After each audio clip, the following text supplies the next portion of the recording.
So, guys, we have three key updates. The very first one is that production has increased 6% of production at 21 weeks and 2 days.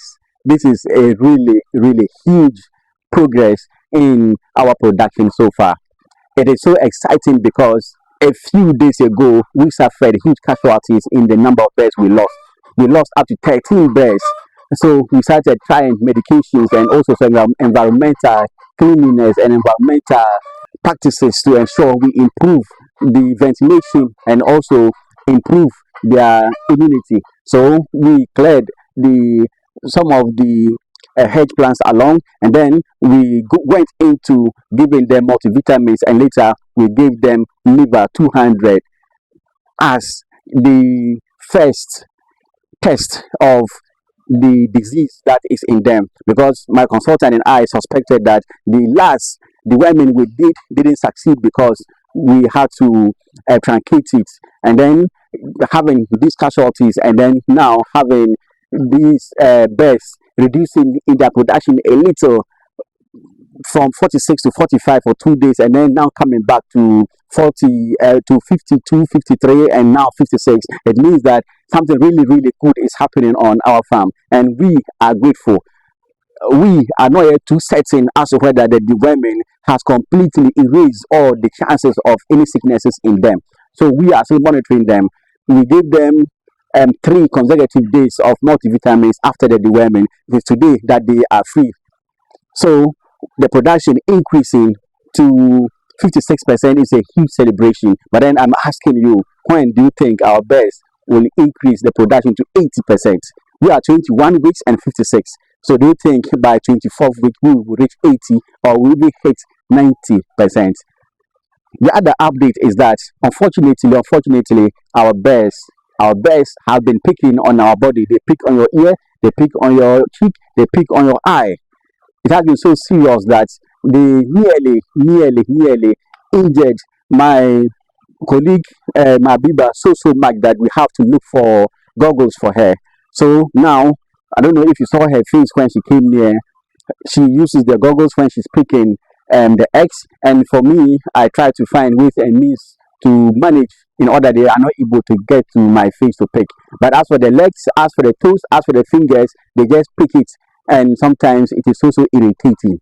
I don't know whether that is what your birds also do to you, because it is so irritating that you go in to pick the eggs, you go in to feed them, and they're just picking on your body at any place they find possible.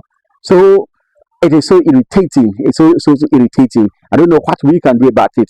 Whether that one too needs us to perform something on them, or it needs us to give them some medication, or it needs us to. I just don't know at all. And I really, really wish we are able to tell what we are able to know what we can do to prevent such picking. Because it is so irritating.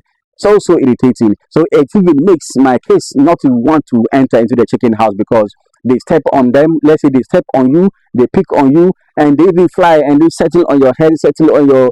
But that is a little fun. But the aspect which is so irritating is picking of some body parts of you, including your eye. So what can we do to prevent that?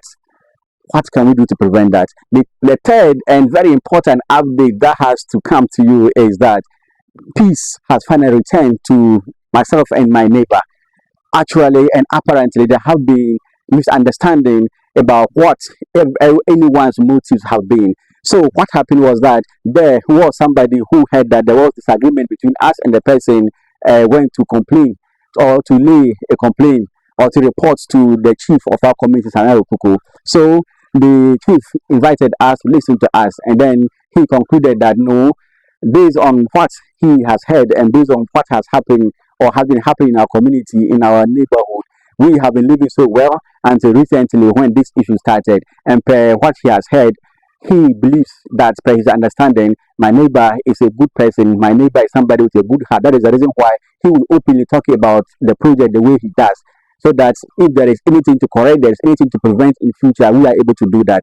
So he doesn't think he's a bad person. And I am also very now convinced that no, actually, he is not.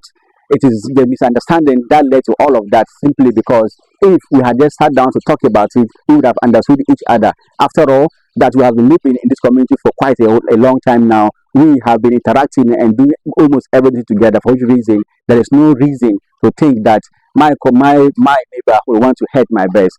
Like the chief of our community mentioned, if he really wanted to be wicked to my best or to wicked me, he will get quiet, go underground, do all the things he wants to do for my project to fail.